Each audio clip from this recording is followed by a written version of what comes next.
Welcome and let your journey to soul expansion begin. I'm your host, Kristen Kaczynski. This show will take you on a journey of expansion, encouraging you to release the limitations of your mind and lean into the wisdom of your soul. Remembering who you are on a soul level will help you release your conditioning, expectations, limiting beliefs, fears, and worries, and evoke a life expanded by your energetic alignment. Whether you're an entrepreneur who wants to grow your income and impact, or someone who knows in your heart of hearts that you're made for more, this podcast will help you awaken the power that's already inside of you, allowing you to attract an easy flow of money, clients, opportunities, and fulfillment. In each episode, you'll learn something new, expand your consciousness, and you'll walk away with a glimpse of what's truly possible for you. If you're ready to follow your soul's calling and live a more expansive life, you're in the right place. Welcome, and let your journey to soul expansion begin. Welcome back to the Soul Expansion Impact series. So in this episode, we're going to talk about navigating conflict, and I want to approach it from three different lenses. So navigating conflict with audience, like the public, navigating conflict with customers or clients, and navigating conflict with team. So, different situations call for different energies, but at the core of all of this is knowing your boundaries, knowing what's integrity for you, knowing what's important to you, and knowing how to communicate in a loving but firm manner, right? And, the way I used to approach conflict was one of two ways. Either it was like my way or the highway, fuck you, this is how it's going to be, right? Not my finest energy. Or I used to navigate conflict from this people pleasing, the customer is always right energy. And I don't think either one is truly in alignment for me, at least not in the state I'm in now. I think there's a healthy balance of honoring both sides. I think there's a healthy balance of, this is my business, this is my company, and there are certain standards that I uphold and that I expect, and that, this is the way things are, right? I didn't create this business to be, a slave to my customers or, feeling like I have to people please my way through conflict. That's just not what I'm about. So, this is one of those things where more healing may help you. I know for me, getting out of the fuck you or the people pleasing energy, the two sides of the coin, and finding that healthy middle spot where it's I'm approaching this with love and I'm going to share my truth, but I'm going to come from the lens of love and I'm going to be really firm in what it is I believe, right? So finding that happy medium, that healthy middle energy took me some healing to get to, right? It wasn't something that came to me naturally. It wasn't something that I was able to do in the beginning of my business. And there were times where I navigated conflict in a way that, I wish I would have handled it differently. But unfortunately, I didn't know better and I didn't have the emotional intelligence to be able to navigate it in a better way. And emotional intelligence is something that comes through as a natural result of healing, right? When we heal those wounded childhood parts of ourselves, we can come from this much more mature and heart-centered and loving leadership energy than we can if our needs are not being met because our inner child is, throwing a temper tantrum, right? So I've been on both sides. And, I think there's an evolution that occurs when you are willing to do the deeper healing work. But even before that happens, and of course we do that healing work in Expansion Mastermind. I think you probably know that by now. But even before that healing happens, I think there's a way to approach conflict that I can speak to on this podcast. And, that's my intention with this episode.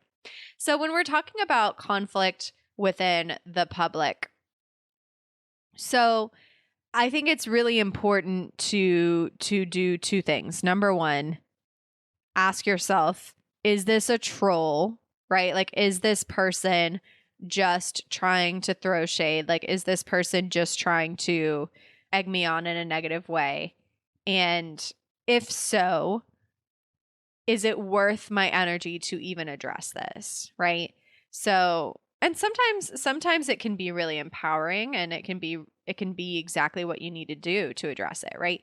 But sometimes we get like these random trolls where it's just like not worth your time and energy. So assess that when we're talking like public audience. Like, is this worth my time and energy? Is this worth addressing?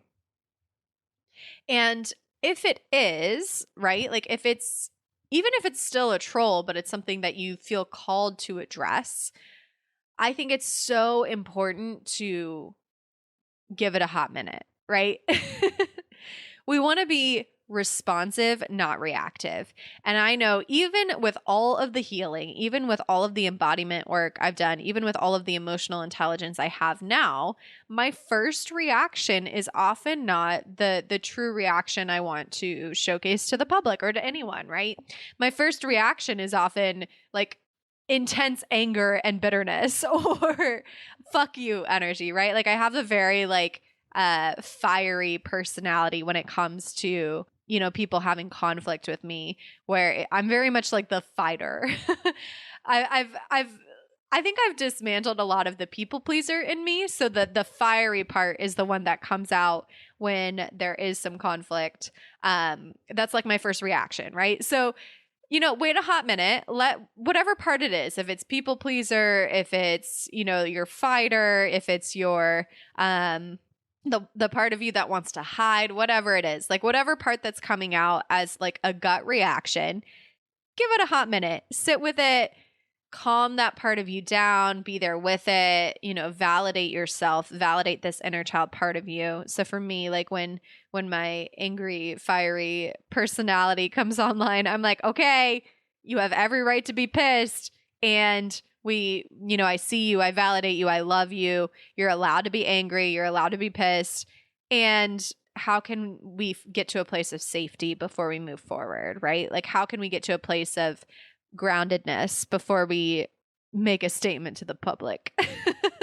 So take a hot minute, you know, and I think this kind of holds true for all of these. I'm using the example of the audience or like the troll, but I think it's true for clients and team members too. Check yourself, check in with yourself. Are you in a reactive state or are you in a responsive state?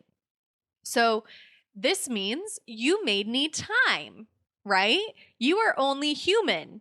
And sometimes when there's conflict, we can get into this reactive state and have the desire to take action right away with our reactiveness.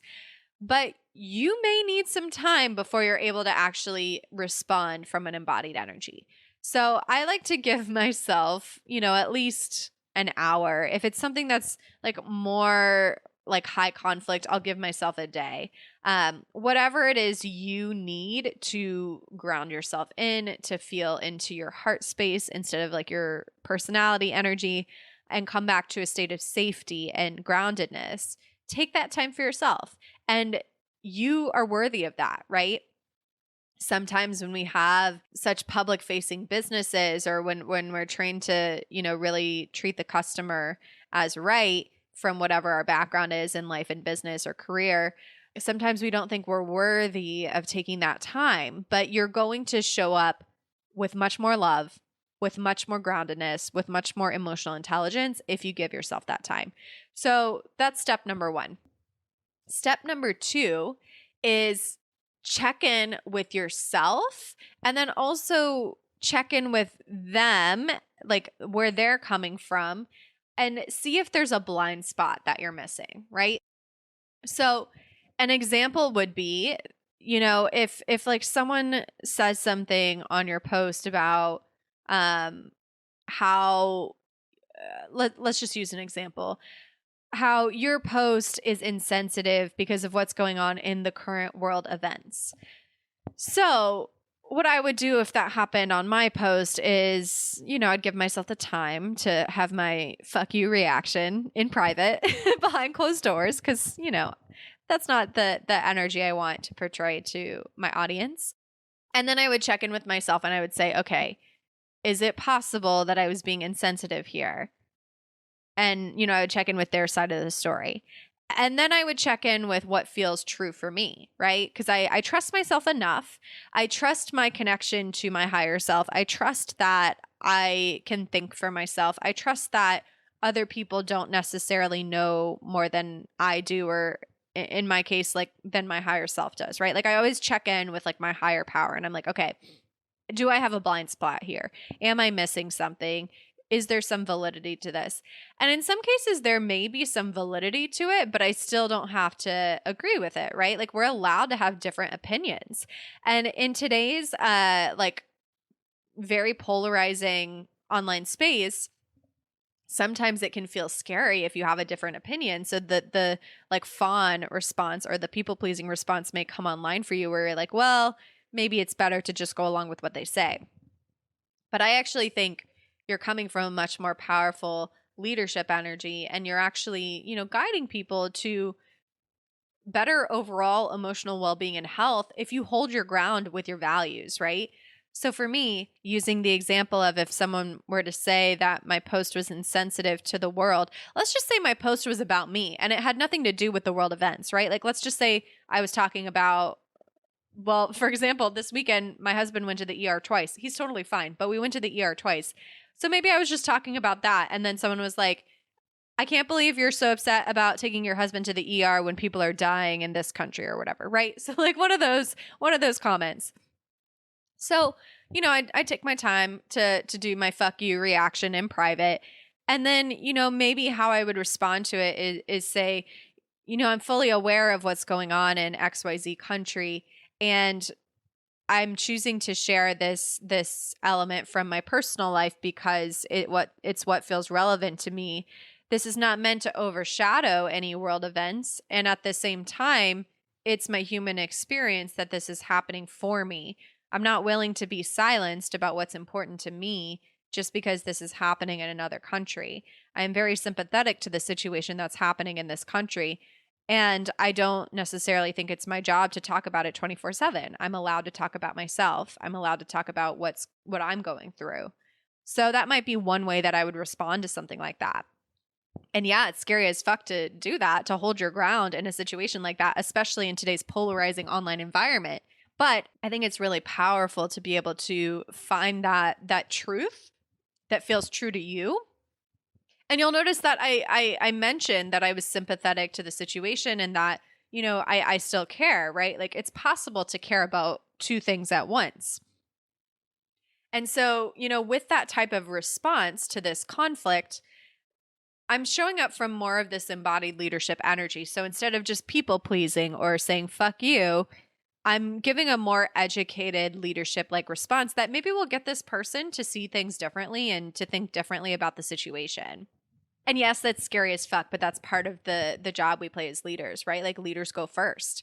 Leaders cause us to think differently. Leaders are controversial. Leaders sometimes have opinions that differ from ours, right? Like there's this element of recognizing that as you become a more public and powerful leader, that means that not everyone's going to agree with you. That means that you're making more of your true opinions known and not everyone's going to like them. So definitely there's a lot of safety that you have to cultivate to start to do that.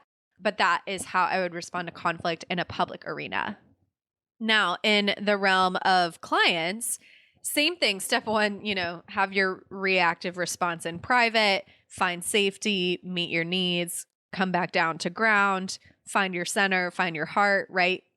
So the same thing happens as the conflict occurs. And then this becomes a little more nuanced because I'm looking at, okay, putting myself in their shoes, what's going on with them?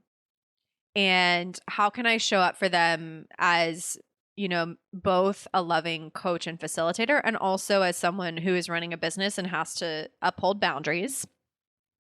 And in certain situations, depending on the container they're a part of, how is this impacting the group? And how do I need to show up as a leader in this situation when I'm, holding space for a group? And so there's different angles that I look at. And again, it may take more time for me to come up with an embodied leadership response, right? So this is not something that I've encountered yet. I'm sure it's, going to happen at some point. But I've been blessed to have truly wonderful clients up until now, and I'm sure I'll have much more wonderful clients, right? But as you grow, it's inevitable. There's going to be, occasional conflicts with clients. I guess one example I can think of for sure is payment failures, right? So I used to have a very scarcity based response to payment failures with clients. And then I just started to, number one, automate the process, right? So for my membership, there's automatic payment failure reminders, and then my team checks up on them. And then for higher ticket clients or for clients that are ghosting, we came up with some language for how to approach them in a loving way that still gets the point of across that, we require payment, right? We are a business. We provide a service. You are an adult entering into a contract when you sign up to join one of my programs. And so we expect payment to be made. And we don't really allow or experience people not paying the full amount. That definitely occurred earlier on in my business. But because I took the time and the energy and the care to figure out, okay, how do I want to respond to this when this happens? Now there's not really the experience that people don't pay all of their contract, right? We really have a lot of upstanding clients who make their payments and, uphold their contracts. And it's beautiful. And I'm so grateful for that, right? But that's not to say that payment failures don't happen, right? That's not to say that people aren't sometimes late on payments. It happens from time to time. Energetically, I have done a lot of work to attract clients that believe in paying their payments on time, right? So you can also do this on the energetic channels. And, sometimes shit happens, right? So instead of coming from the fuck you energy or the people pleasing energy of because I used to do both, right? There were times where I was like, no, we need payment now. I don't care what your situation is, right? And then there were also times where I was like, take as much time as you need. Meanwhile, I need the money to pay my team, right? So that's not right either, right? So we have to find that happy medium where we're firm, we're upholding the fact that this is a business that requires money and you're an adult that entered into a contract, while also, honoring them as humans. And so I think we've done a good job at striking the balance there. And, it's coming from the energy of the heart. So we have at times offered, if a client got into financial trouble, offered downgrading them from a high ticket program to a lower ticket program. We've offered other payment opportunities for them. And we work with them in a mutually respective way, right? So that's kind of the energy that we come from now. But again, actually, we've been quite lucky to where this has not really been an issue because I've done the energetic work to, really attract the clients that pay on time or pay in full, right? So you can work it from both angles, but because I truly believe this, because we've put a lot more focus on coming from this powerful yet heart-centered energy when responding to payment failures, I think we actually collect more revenue as a result of that response, right? I can think of a specific example of someone who ghosted, I don't know, a year or two ago. And we were trialing this heart-centered approach with her. And over time, she came back and made it right? So there's been instances where it wouldn't make sense for this person to come back and make it right and to make all the payments, but because of the way we treated her with respect yet firmness, it worked out, right? So that's something to consider if you run into payment failures or conflict with clients is,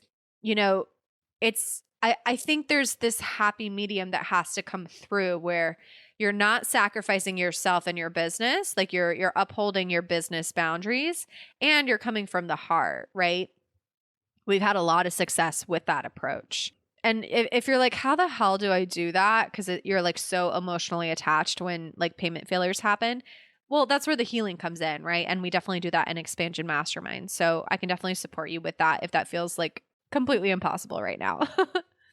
And then the final piece of navigating conflict that I wanted to address was navigating conflict with the team.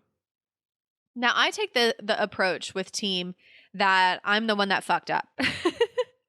Unless it's like a repeat mistake that's happening again and again, then I look at that and I'm like, okay, what's going on here? What do I need to do to support you more? Or do we need to have, an involuntary separation, which we've had to do that as well.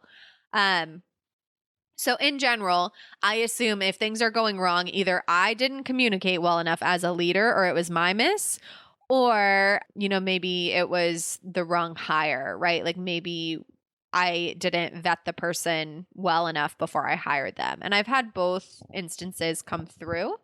But the key thing here is being responsible for your team, right? I think it's kind of an unfortunate trend in the online space where people are kind of like bitches to their team because they like get their CEO hat on and they're like, well, I'm paying you, so you work for me. And there's just like this weird negative energy of superiority that comes through. And if you study leadership deeply, you'll notice that leaders take responsibility for everything, right? Like ultimately, as a leader, I'm responsible for my team. I'm responsible for their mistakes.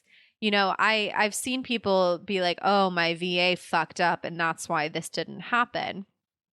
I always take responsibility for things that don't happen.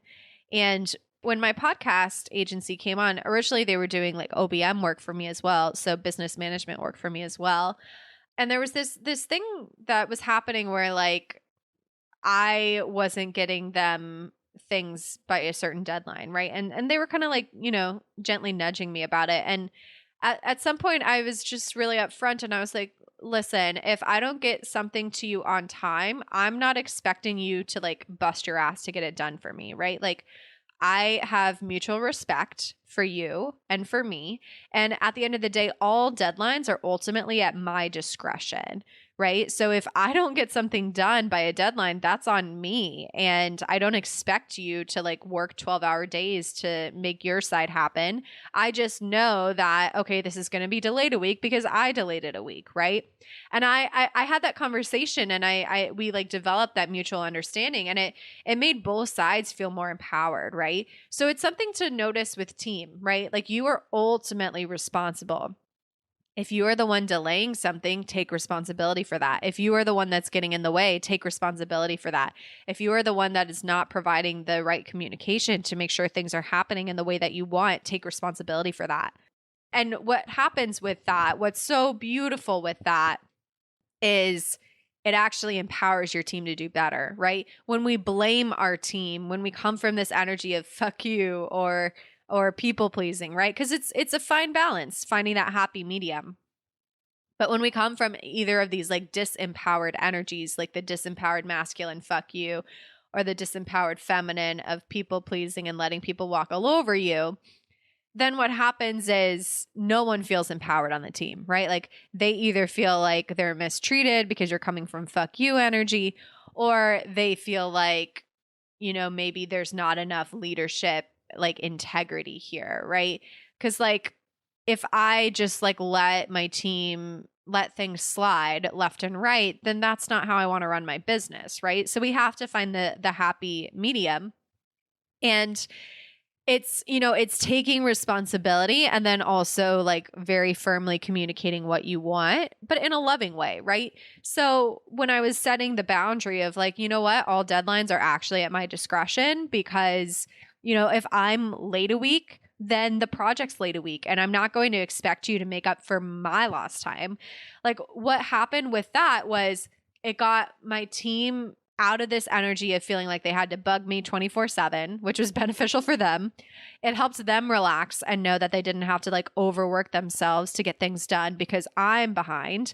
And I think it also created more mutual respect because I was saying, listen, I understand that I can be the holdup and I understand that I'm ultimately responsible for this project. So it allowed this mutual respect to permeate through on both sides where we both felt valued, right? I felt valued because I was allowing myself to have the time, space, and energy that I need to get things done because I'm a creative. It doesn't all happen every single day, right? Like it happens in bursts and flows. So I gave myself that time, space, and energy, and I set that boundary for myself. And then they felt empowered and excited because they didn't have, number one, they didn't have to bug me 24/7 if I missed a deadline. And they also knew that their interests were being respected. So come from the energy of being responsible for everything, right? That doesn't mean you're micromanaging everything, but it's like if things go wrong, ultimately choose to be the responsible party and to guide your team to a solution. That is what I have for you on navigating conflict. Obviously, all of this is so much easier if you're more embodied, right? Like if you feel safe in your body, if you feel safe in situations where there is conflict. And so, that's a big part of the reason why we do the healing work and Expansion Mastermind, because it empowers you to have these types of higher level conversations that just don't come up when you're a baby CEO, but when you're shifting into this embodied leader, when you're building a business that's more mature and it's going to last long term, guarantee you this stuff is going to come up. So if this is something that you're wanting to improve your emotional intelligence and your skill set with, this is definitely something that will come as a natural result of joining Expansion Mastermind and doing the healing work with us. So I hope you like this episode. Share it with a business friend if it landed with you, if it resonated with you. And I will see you in the next episode when we're going to talk about holding yourself in seasons of contraction and expansion. So get excited. Hit that subscribe button if you haven't yet, and I'll talk to you soon.